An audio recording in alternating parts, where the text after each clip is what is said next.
Item ಯಾವುದೇ ಇರಲಿ try ಮಾಡಿ ಆಚಿ ಚಿಕನ್ ಮಸಾಲಾ. ಆಚಿ ಚಿಕನ್ ಮಸಾಲಾ. ನಾನು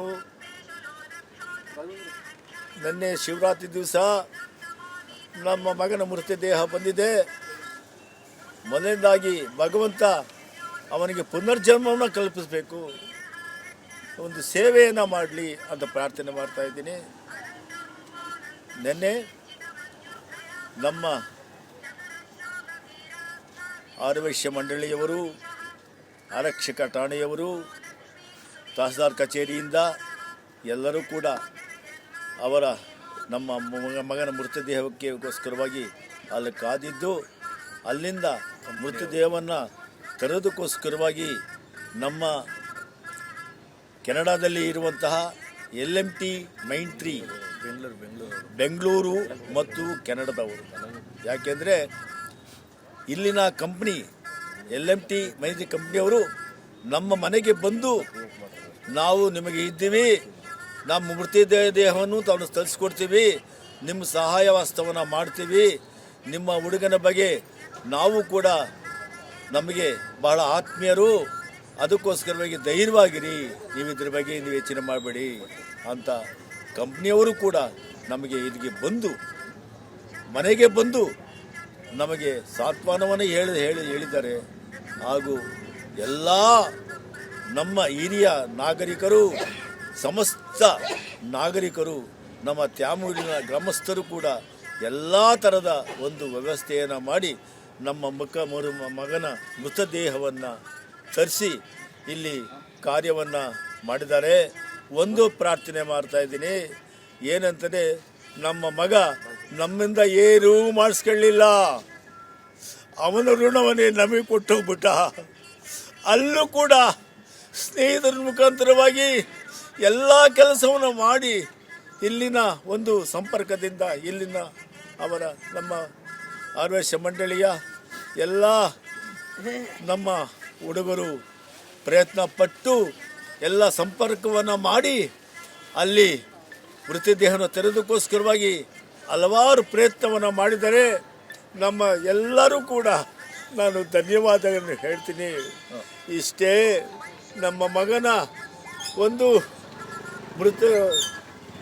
ಅಂತ್ಯಸಂಸ್ಕಾರವೂ ಕೂಡ ಭಾಳ ಯಶಸ್ವಿಯಾಗಿ ನಡೆದಕ್ಕೆ ನಮ್ಮ ಗ್ರಾಮಸ್ಥರು, ಆರವೈಶ್ಯ ಮಂಡಳಿಯವರು ಹಾಗೂ ಕೆನಡಾದಲ್ಲಿರುವಂಥ ಆರವೈಶ್ಯ ಮಂಡಳಿಯವರು ಕೂಡ ಭಾಳ ಸಹಾಯ ಹಸ್ತವನ್ನು ಮತ್ತು ಎಲ್ಲ ರೀತಿಯಾದಂಥ ಹಿರಿಯ ನಾಗರಿಕರು ಕೂಡ ನಮಗೆ ಮಾಡಿದ್ದಾರೆ. ನಮ್ಮ ಮಗ ಇಷ್ಟು ಹೆಸರುವಾಸಿಯನ್ನು ಬರೆದು ನಮಗೆ ಗೊತ್ತಿಲ್ಲ, ನಮ್ಮ ಹತ್ರ ಹೇಳ್ತಾನೆ ಇರಲಿಲ್ಲ.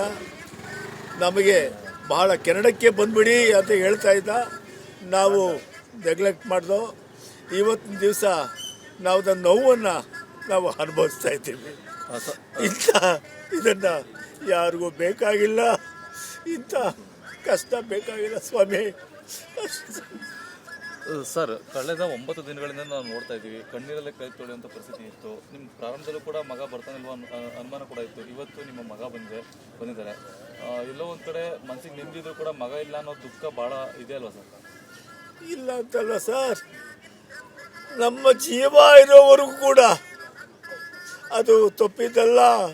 ಪುತ್ರ ಶೋಕ ಯಾರಿಗೂ ಬಿಟ್ಟಿಲ್ಲ. ಭಗವಂತ ಕೊಟ್ಟಂಥ ಅದು ಆಶೀರ್ವಾದ, ಅದನ್ನು ಯಾರ ಕೈಲಿಂದ ತಪ್ಪಿಸೋಕ್ಕಾಗೋದಿಲ್ಲ.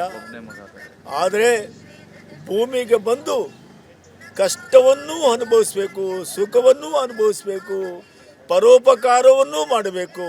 ಎಲ್ಲವನ್ನೂ ಮಾಡಿ ಕೀರ್ತಿವಂತನಾಗಿ ಬೆಳಿಬೇಕಾದಂಥ ಮಗ ನಮ್ಮ ಕೈ ಬಿಟ್ಟು 8ನೇ ಕ್ಲಾಸ್ನಿಂದ ಇಲ್ಲಿಯವರೆಗೂ ನಮ್ಮ ಸಂಪರ್ಕದಲ್ಲೇ ಇಲ್ಲ. ಅಂಥದ್ರಲ್ಲಿ ಅವನು ಇಷ್ಟು ದಿವಸ ಅವನ ಒಂದು ಕಾರ್ಯಕ್ಷೇತ್ರದ ಬಗ್ಗೆ ಕೂಡ ನಮ್ಗೆ ಹೇಳ್ತಾ ಇರಲಿಲ್ಲ. ಅವನು ಆತ್ಮಕ್ಕೆ ಭಗವಂತ ಶಾಂತಿ ನೀಡಲಿ ಅಂತ ನಾನು ಕೇಳ್ತೇನೆ. ಇನ್ನು ತಾಯಿ ಶೈಲಜಾ ಅವರು ಕೂಡ ನಮ್ಮ ಜೊತೆಗಿದ್ರೆ ಅವ್ರು ಮಾತಾಡಿಸ್ತಾ ಹೋಗೋಣ.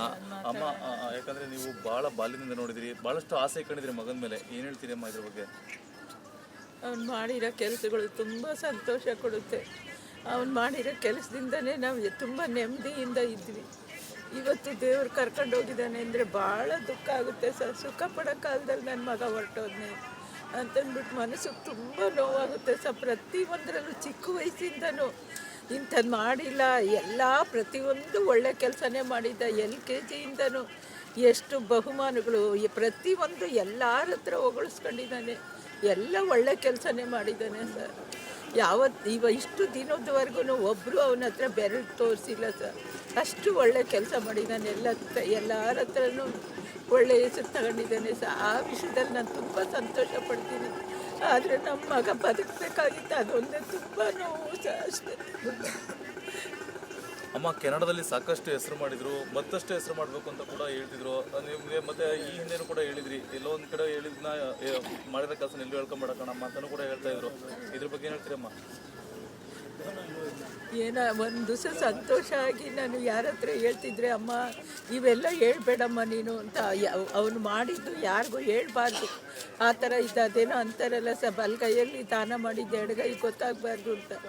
ಆ ಥರ ಬದುಕಿದೆ ಸರ್. ನಮ್ಮ ಹತ್ರನೂ ಏನೂ ಹೇಳ್ಕೊತಿರ್ಲಿಲ್ಲ ಅವನು. ಒಂದು ಕಷ್ಟ ಸುಖ ಆಗಲಿ ಏನೇ ಆಗಲಿ ತಂದೆ ತಾಯಿಗೆ ಒಟ್ಟಿನಲ್ಲಿ ನೋವು ಕೊಡಬಾರ್ದು. ಹುಟ್ಟಿದಾಗಿಂದ ಅದೇ ಪಾಲಿಸಿ ಸರ್. 9 ದಿನಗಳಿಂದ ಮಗನ ಮೃತದೇಹ ಬಂದಿದೆ, ಭಾಳ ನೋವಾಗ್ತದೆ. ತುಂಬ ನೋವಾಗುತ್ತೆ ಸರ್, ಹೇಳ್ಕೊಳಕ್ಕೆ ಆಗಲ್ಲ, ಅಷ್ಟು ನೋವು ತಿಂತಾ ಇದ್ದೀವಿ. ಅವನು ಹುಟ್ಟಿದಾಗಿಂದ ಎಲ್ಲ ಒಳ್ಳೆ ಕೆಲಸ ಮಾಡಿರೋದಕ್ಕೆ ಭಾಳ ಸಂತೋಷ ಅಷ್ಟೇ ಸರ್. ಕೊನೆದಾಗ ಏನು ಹೇಳ್ತೀರಮ್ಮ? ಕೊನೆದಾಗ ಏನು ಹೇಳ್ತೀರಿ? ಅವನಿಗೆ ದೇವ್ರು ಒಳ್ಳೇದು ಮಾಡಲಿ ಅಂತ ಕೇಳ್ಕೊತಾ ಇದ್ದೀನಿ ಸರ್, ಅಷ್ಟೇ. ಇದಿಷ್ಟೇನು ತಂದೆ ತಾಯಿಯವರ ಮಾತುಗಳಾಗಿದ್ದು. ಬಹಳ ಭಾವುಕದಿಂದ ಹೇಳ್ತಾ ಇದ್ರು, ನಮ್ಮ ಮಗನನ್ನು ಭಾಳ ಆಸೆ ಇಟ್ಕೊಂಡಿದ್ವಿ, ಭಾಳ ಹೆಸರು ಮಾಡಿದ್ದ, ಬಹಳ ಒಳ್ಳೆ ಕೆಲಸಗಳನ್ನ ಕೂಡ ಮಾಡಿದ್ದ, ಇಂತಹ ಮಗನನ್ನು ನಾವು ಕಳ್ಕೊಂಡ್ಬಿಟ್ವಿ ಅಂತ ಭಾಳ ಶೋಕದಲ್ಲಿದ್ದಾರೆ. ಕ್ಯಾಮ್ರಾಮನ್ ಶರಣಯ್ಯ ಜೊತೆ ಮಂಜುನಾಥ್, TV9.